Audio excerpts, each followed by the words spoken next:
Cerita pilu Akbar Sarosa, guru SMK hukum siswa tak sholat, berkali-kali minta maaf tak dimaafkan. Itu ya, mudah mohon doa Pak Akbar Mohon dari doanya, teman Bunda. guru kita semua, mudah-mudahan lancar hari ini dan kita siap membela untuk Bapak. Nah, ya, teman-teman. Guru SMK di Sumbawa, Nusa Tenggara Barat akhirnya buka suara terkait kasus yang dialaminya hingga berujung dilaporkan wali siswa. Seperti diketahui, Akbar Sarosa tengah viral di media sosial lantaran dilaporkan orang tua murid yang tak terima anaknya dihukum. Adapun siswa tersebut dihukum Akbar lantaran enggan melakukan sholat berjamaah.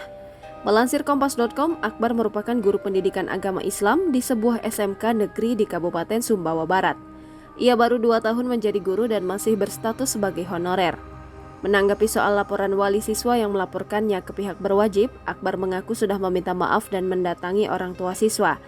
Bahkan telah dilakukan proses mediasi hingga 3 kali.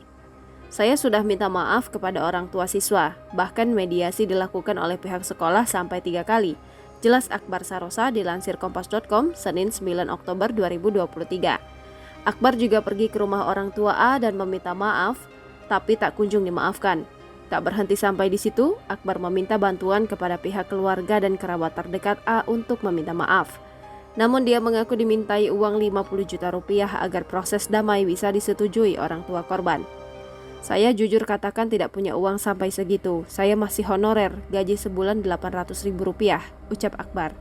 Menurutnya untuk biaya kebutuhan sehari-hari masih pas-pasan, apalagi bayar uang 50 juta rupiah.